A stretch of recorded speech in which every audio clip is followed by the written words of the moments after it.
Hello दोस्तों, welcome to प्राइशो institute of mathematics मतलब पीएमएस यूट्यूब चैनल। अगर अभी तक मेरे चैनल को सब्सक्राइब नहीं किया तो प्लीज़ सब्सक्राइब कर दीजिए और बेल बटन भी प्रेस कर दीजिए तो आगे आने वाले सभी वीडियो आपको मिल जाएंगे। हम देख रहे हैं महाराष्ट्र स्टेट बोर्ड का टॉपिक इंडाइसेस और क्यूब रूट। बाकी बोर्ड के लिए भी सेम है, बहुत से क्लासेस मतलब 7 क्लास और 8 class in CBSE also class 8 cube roots और इंडाइसेस सेम है। तो वो भी स्टूडेंट्स यहाँ पे आके वीडियो देख के उनका जो भी स्टडी है वो कर सकते हैं।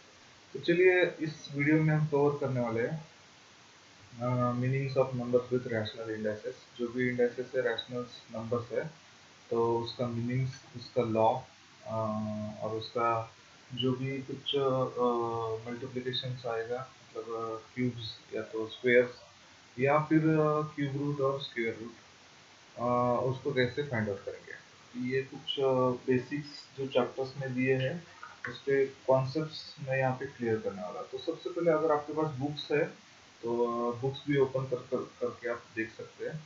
अगर बुक्स नहीं है आपके पास तो डिजिटल बुक आप डाउनलोड कर लीजिए। उसका लिंक मैंने यहाँ पे इस वीडियो के डिस्क्रिप्शन में दिया हुआ है। तो इंडाइसेस मतलब क्या है एग्जैक्टली, तो समझ लीजिए एक number 3 itself multiply by with 1 times और itself multiply by 3 times। Okay, तो मतलब 3 एक डिजिट लिया हमने तो सेल्फ मल्टीपल 1 टाइम या तो 2 टाइम्स है या तो 3 टाइम्स या तो 4 टाइम्स या तो सॉरी 3 है या 5 टाइम्स। तो 1 2 3 4 5 टाइम्स है। तो इतना लिखने के बजाय हम क्या करेंगे उसको 3 रेज़ टू पावर 5 जितना टाइम्स है ना सेल्फ से मल्टीप्लाई है तो उस डिजिट का पावर हम उसको रख करेंगे 3 टाइम्स। तो इसको हम पावर भी कह सकते हैं तो रेज्ड टू पावर ऐसे भी कह सकते हैं। तो 3 पावर 5 या तो 3 raised to power with 5। So what is exactly 3 here? तो 3 इज द बेस। ओके, मतलब जो नंबर है जो खुद से मल्टीप्लाई हो रहा है और 5 इज द इंडाइसेस। इंडाइसेस या तो उसको इंडेक्स भी कहेंगे या तो पावर भी कह सकते हैं आप। ओके, समझ लीजिए 3 मल्टीप्लाई बाय 3 मल्टीप्लाई बाय 3 है। तो 3 इज द बेस सो 3 और 4 times it self multiple so power 4।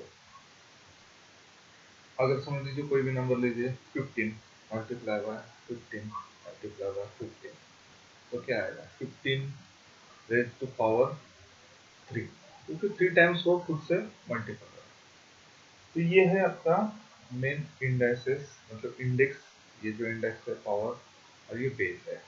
अभी इसका लॉ भी है कुछ, मतलब क्या, अगर समझ लीजिए दो कोई भी नंबर्स अगर ऐड हो रहे हैं या तो सब्ट्रैक्ट हो रहे हैं या तो मल्टीप्लाई हो रहे हैं या तो डिवीजन हो रहा है, four operation, basic four operation हमें पता है कि एडिशन या तो सब्ट्रैक्शन या तो मल्टीप्लिकेशन या तो डिवीजन। ओके, अभी एडिशन और सब्ट्रैक्शन के लिए तो कुछ नहीं है, डायरेक्टली वही नंबर ऐड करना है। एग्जांपल के लिए मैं बताता हूँ, समझ लीजिए आपने ये ले लिया, चलो 3 raise to power 4 plus 3 raise to power 3। तो उस वक्त में क्या ये अलग से सॉल्व करना है, अलग से सॉल्व करना और इनका लास्ट में एडिशन करना है। अगर 3 raise to power 4 minus 3 raise to power 3 तो इसको अलग से सॉल्व करना है, इसको अलग से सॉल्व करना है, बाद में उसका सब्ट्रैक्शन करना है। ये सिंपल जो रेगुलर अपना ऑपरेशन है उससे है। मगर मल्टीप्लिकेशन और डिवीजन में कुछ अलग हो जाता है। समझ लीजिए 3 raise to power 4 multiple by 3 raise to power 3। तो आप क्या करेंगे 3 मल्टीपल बाय 3 9 नहीं, आपका बेस सेम आ जाएगा। Okay, so 3 will be the base. Now जो पावर है 4 और 3 इनका एडिशन हो जाएगा मतलब 4 प्लस 3 हो जाएगा तो 3 रेज़ टू पावर 7 हो जाएगा। ये सबसे इम्पोर्टेंट बात है। ये एक आपका लॉ हो गया मल्टीप्लिकेशन के लिए। अगर आपका बेस का मल्टीप्लिकेशन, अगर डिवीजन है मतलब समझिए 3 raise to power 4 divide by 3 raise to power 3 तो क्या हो जाएगा, बेस आपका सेम रहेगा। ये जो 3 है बेस है 4 माइनस 3। यहाँ पे हमने एडिशन किया था अगर मल्टीप्लिकेशन है, यहाँ पे सब्ट्रैक्शन करना अगर डिवीजन है। ये हो गया आपका सेकंड लॉ, ये हो गया आपका फर्स्ट लॉ। तो फिर से दोहराओ, अगर मल्टीप्लिकेशन है तो आपका पावर्स का एडिशन हो जाएगा, अगर बेस का डिवीजन है तो पावर्स का सब्ट्रैक्शन हो जाएगा। ओके, तो थर्ड क्या है, समझ लीजिए 3 रेस्ट मल्टीप्लाई बाय 3 और ब्रैकेट उसका है 4, तो क्या है सिंपल है, पहले आप इसको 3 को जो भी है आपका ये है अलग अलग से हो जाएगा, मतलब 3 raise to 4 multiply by 3 raise to 4। अगर आपका जैसे बुक्स में दिया है 4 नंबर का, देखिए 3 का अगर पावर 0 है तो 1 है, ये तो सबका है, ये यूनिवर्सल है, आप ये याद रखिएगा। 3 रेस टू पावर 0 1 है, यहाँ पे 3 की जगह 7 भी रहेगा, 100 भी रहेगा, कोई भी नंबर रहेगा तो उसका पावर 1 आएगा। अगर माइनस भी नंबर है तो भी उसका पावर 1 ही आएगा। ओके, अगर -1 निकालने के बाद का उसको पॉजिटिव का, एक यहाँ पे एक रूल याद रखिएगा आगे, अगर -3 रेस टू पावर 0 है तो इसका आंसर नहीं आएगा, उसके लिए आपको -1 अलग से निकालना होगा। अब 3 रेस टू 0 तो उसका आएगा 1, तो ये आएगा -1। ओके, तो नेक्स्ट है a रेस टू-n, तो मुझे 3 रेस टू-4 है, तो क्या है, ये -4 है, पावर है माइनस, तो हम उसको लिखते हो 1/3 रेस टू 4, इस तरह से लिखेंगे। ओके, मतलब ये हो गया आपका पावर माइनस, तो माइनस अगर पावर है तो इसका मतलब वो आएगा आपका डिनोमिनेटर में। ओके, दूसरा है आपका a raise to m bracket raise to n, तो इस वक्त में आपका m और n का मल्टीप्लिकेशन हो जाएगा, तो मुझे 3 raise to power 4 raise to power 3, तो 3 तो बेस है 3 और m है मतलब 4 मल्टीप्लाई 3, तो 12, ये आएगा उसका आंसर। ये हो आपका आगे का रूल।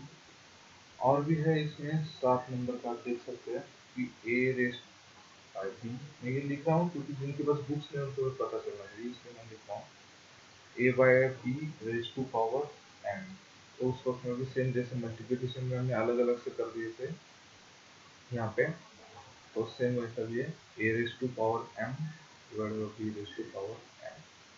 ओके, उसके बाद है सेम, अगर माइनस है तो समझिए यहाँ पे माइनस है तो क्या करना है, यहाँ पे भी माइनस आएगा, यहाँ पे भी आपका माइनस आएगा, तो बेटर है आप इसको रिवर्स कर लेंगे, मतलब b रेस टू m और a रेस टू m, इस तरह से हो जाएगा आपका। ये 7 रूल्स जो है या तो लॉ है, आपको याद रखना है, बहुत इंपॉर्टेंट है। अभी हम आगे बढ़ते हैं मीनिंग के लिए। सबसे पहले मैं इसको थोड़ा सा इरेज कर लेता हूँ।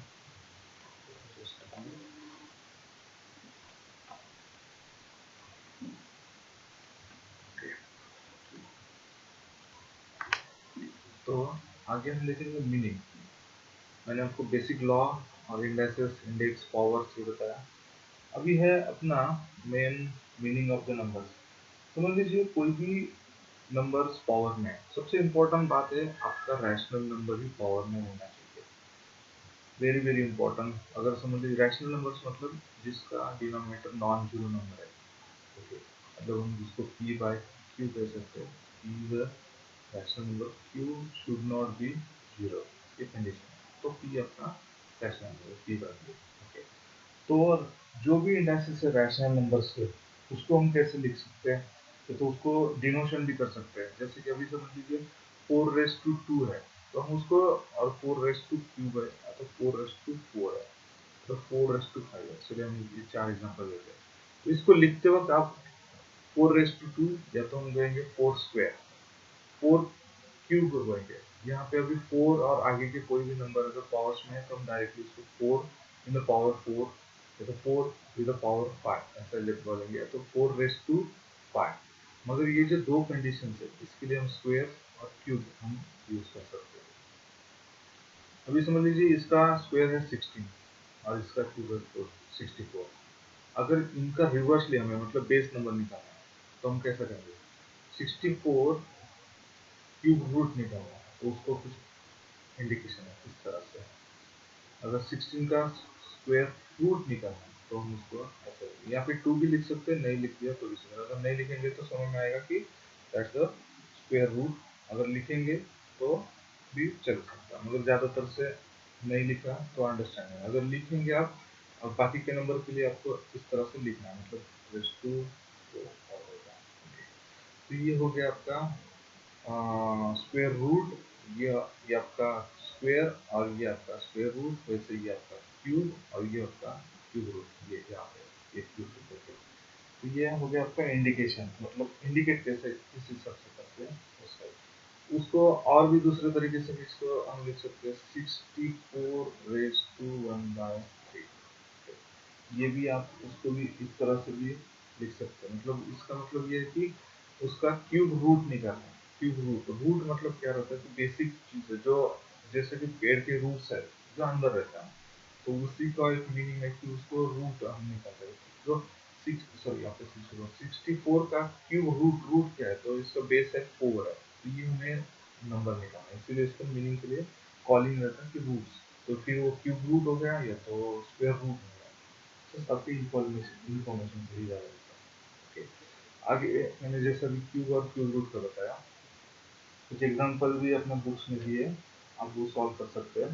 यहाँ पर मैंने इंडिकेशन भी बताया। कुछ आपका बुक्स में पेज नंबर 17 पे how to find out the cube roots, सबसे इम्पोर्टेंट बात है फाइंडिंग द क्यूबर्स और फाइंडिंग द क्यूब रूट। चलो पहले क्यूब फाइंडिंग कर लेते हैं। तो एक एग्जांपल दिया है 17 का, आपका 17 क्यूब। ऑफकोर्स ये तो 3 टाइम्स सेल्फ मल्टीप्लिकेशन है, तो 17 मल्टीप्लाई बाय 17 मल्टीप्लाई बाय 17, उसका आंसर भी आप मल्टीप्लिकेशन कर सकते हैं, निकाल सकते हैं। ओके, अगर आपको क्यूब रूट निकालना है तो क्या करेंगे, तो आप क्यूब रूट के लिए 4913 इस तरह से आप लिख सकते हैं, तो 4913 रेस टू 1/3 ऐसा भी लिख सकते हो, तो इसका आंसर आएगा आपका मतलब 70। तो ये हो गया आपका फाइंडिंग द क्यूब रूट, और ये हो गया आपका finding the cube. Cube root निकालने के लिए आपको फैक्टराइजेशन मेथड यूज करना है कोई भी।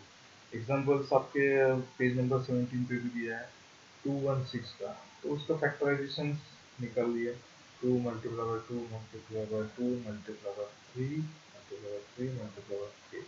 यहाँ पे सबसे इम्पोर्टेंट बात है, कोई भी आप फैक्टर्स का पेयर करेंगे तो 3 में पेयर करना, तो 3 नंबर्स का एक पेयर करना है, इसका एक पेयर किया और इसका एक पेयर किया, तो यहाँ पे 2 है और मल्टीप्लाई बाय यहाँ पे 3 है, तो 2 मल्टीप्लाई बाय 3 6। तो 216 का क्यूब रूट है 6, यह उसका आंसर है। तो इस मेथड से भी आप उसका क्यूब रूट निकाल सकते हैं। बाकी भी एग्जांपल्स है, एक्सरसाइज के तौर पे आप सॉल्व कीजिए। अगर कुछ आपको डाउट्स रहेगा तो पूछिएगा, ओके, कमेंट कीजिए। चलिए मिलते हैं आगे वाले टॉपिक्स में, तब तक के लिए धन्यवाद।